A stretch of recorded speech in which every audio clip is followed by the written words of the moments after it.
There are far, far better things ahead than any we leave behind. These words are not just an echo of the past, but a profound truth that speaks to us even now. My dear friends, we stand at the crossroads of faith and destiny, and the choices we make today will shape the path before us.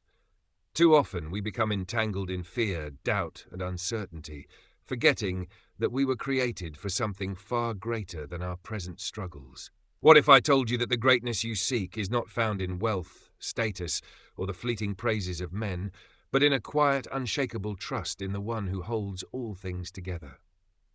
The world tells us to build our own kingdoms, to strive, to grasp, to control, but faith calls us to something higher. It calls us to surrender, to trust, to walk in the assurance that God's plan for us is not one of mediocrity, but of divine purpose. Perhaps you have felt the weight of failure, the sting of rejection, the ache of dreams left unfulfilled. But what if those very struggles were the fertile ground in which faith could take root and flourish? What if the trials you have endured were not signs of God's absence, but evidence that He is preparing you for something beyond what you can now imagine? Faith is the bridge between the life we know and the life we are called to. Will you have the courage to walk across it? Faith is not a passive sentiment or a vague hope in something beyond ourselves. It is the key that unlocks the door to a life shaped by God's divine purpose. Without faith, we are like wanderers in the dark, uncertain of our next step, hesitant to move forward. But faith illuminates the path ahead, revealing not every detail, but enough to take the next step with confidence.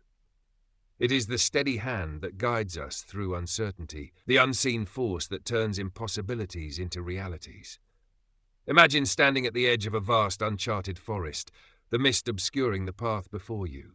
Fear whispers that you should turn back, that the unknown is too great a risk. But faith, my friends, is the lantern in your hand, casting just enough light to take one step forward, and then another. With each step, the path unfolds, not because you see the entire journey, but because you trust the one who leads you. This is the faith spoken of in Hebrews. Now faith is the assurance of things hoped for, the conviction of things not seen. It is not mere wishful thinking, nor blind optimism. It is a certainty rooted in the unchanging nature of God Himself. To have faith is to trust, even when the outcome is unclear, to believe in God's goodness, even when life appears harsh and unyielding.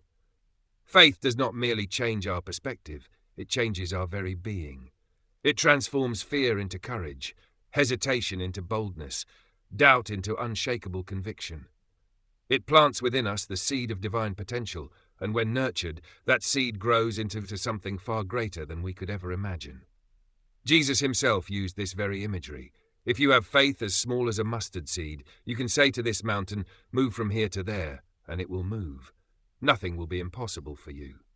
Do you see? The power is not in the size of your faith, but in the one in whom your faith is placed. Even the smallest seed, when planted in the fertile soil of trust in God, can grow into something mighty. What mountains in your life need moving? What fears have kept you bound? Faith is the key. Will you use it? Throughout history, the greatest acts of faith were not performed by the strong, the powerful, or the wise in the eyes of the world. They were performed by those who simply believed, who took God at His word and acted accordingly. Their stories are not mere accounts of the past. They are testimonies of what faith can accomplish when placed in the hands of the Almighty. Consider Abraham.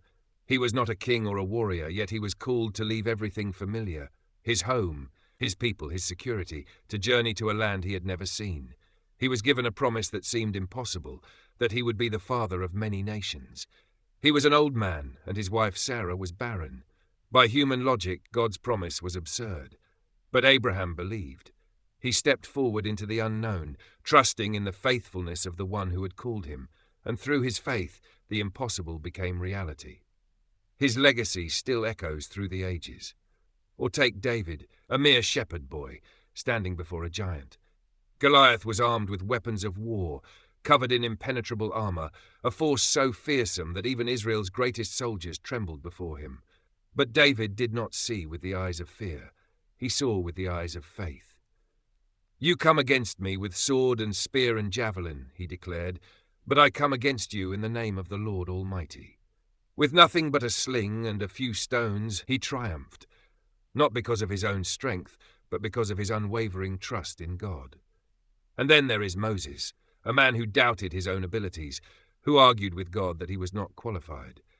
Yet it was he whom God chose to confront Pharaoh, to lead an enslaved people to freedom, to stretch out his staff and watch the Red Sea part before him. Faith transformed an insecure shepherd into the deliverer of a nation. Or think of Esther, a young woman thrust into a position she never sought, facing a decision that could cost her life. Yet when the moment came, she chose faith over fear. "If I perish, I perish," she said, but she would not remain silent. Her faith in God's providence saved her people from destruction.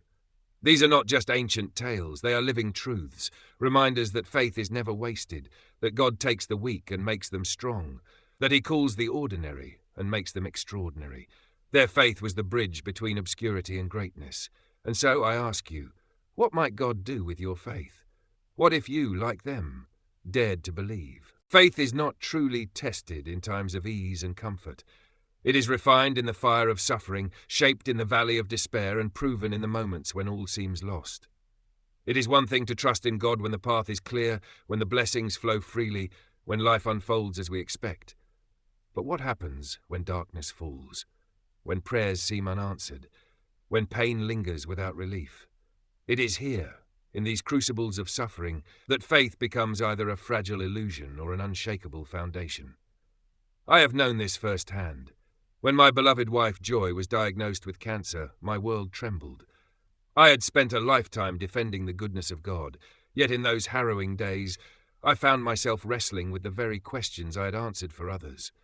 How could a loving God allow such pain? How could he, who claimed to be near the broken-hearted, seem so distant?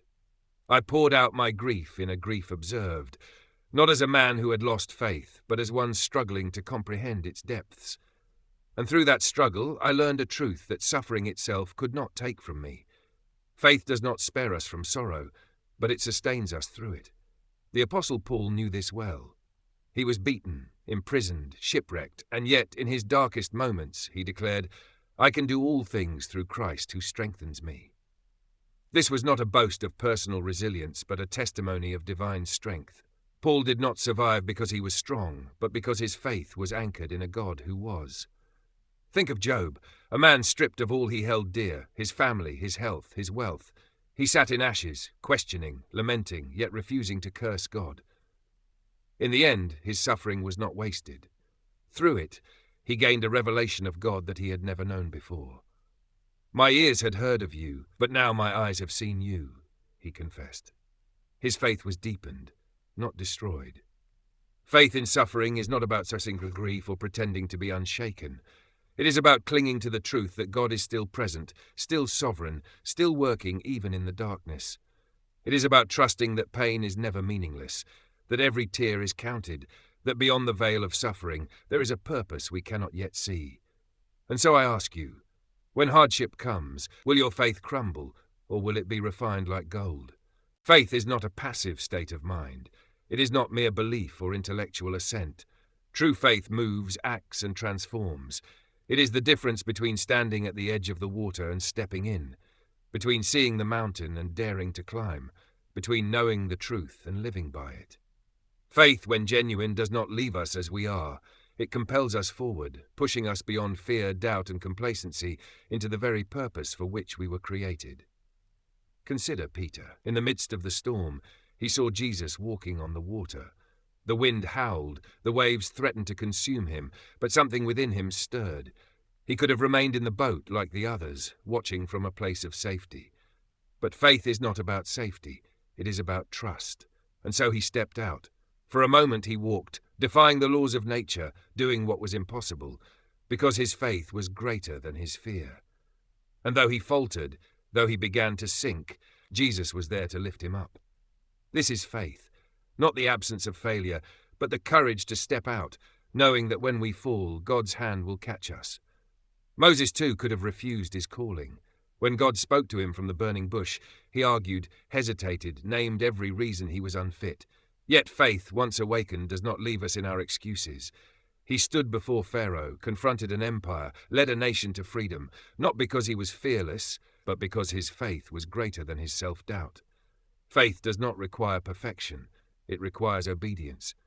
And then there is Esther. She could have remained silent. She could have ignored the suffering of her people, lived out her days in comfort within the walls of the palace. But faith moved her to act. She risked her life, stepping before the king, knowing that her decision could cost her everything. Yet she understood that faith and action are inseparable. If I perish, I perish. And because of her courage, a nation was saved. Faith is always linked to action. It moves the heart to obedience, the hands to service, the feet to go where God calls. It does not wait for ideal circumstances, nor does it demand guarantees. It steps forward into the unknown, trusting not in certainty, but in the character of God himself. And so I ask you, what is God calling you to do? What step of faith have you been resisting? True faith does not stand still, it moves. Will you? Greatness, as the world defines it, is often measured in grand achievements. Monuments built, names remembered, power attained. But in the kingdom of God, greatness begins in the smallest acts of faith. It is not always found in the extraordinary, but in the quiet obedience of an unseen moment. It is the widow giving her last 2 coins, the shepherd boy bringing bread to his brothers, the fisherman casting his net at Jesus' command. Each of these acts, small and insignificant in the eyes of the world, became the catalyst for something far greater. Jesus compared faith to a mustard seed, the smallest of seeds, yet capable of growing into a tree that gives shelter and life. What does this mean? It means that faith does not demand great strength at the start. It asks only for willingness, a simple yes to God, a single step forward, a prayer whispered in the dark. And from that, God brings something far greater than we could imagine. Think of the boy who brought his 5 loaves and 2 fish to Jesus. It was not a feast, not a banquet, not a solution to the hunger of thousands.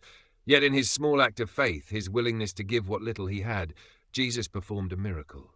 This is how faith works. It does not wait for abundance. It offers what is available and trusts God to multiply it. What small act of faith is God calling you to today?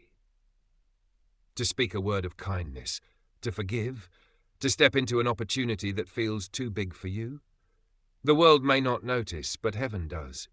And just like the mustard seed, your smallest act of faith may be the beginning of something greater than you ever imagined. Will you trust him with it? Faith is not just something we hold in our minds. It is a path we walk. It is the bridge between who we are and who God has called us to be.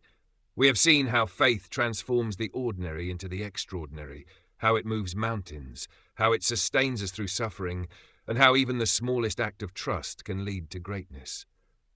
But now comes the question that each of us must answer. Will we walk by faith? Jesus said, "You are the light of the world. A city set on a hill cannot be hidden." Faith is not meant to be buried, kept safe in the quiet corners of our hearts. It is meant to shine, to be lived out boldly, to be the very foundation of our lives. The world is filled with uncertainty, with fear, with voices that tell us to shrink back, to rely on ourselves, to doubt the unseen. But faith calls us forward. It whispers that God is still at work, that his promises are true, that what he has planned for us is greater than what we could ever plan for ourselves.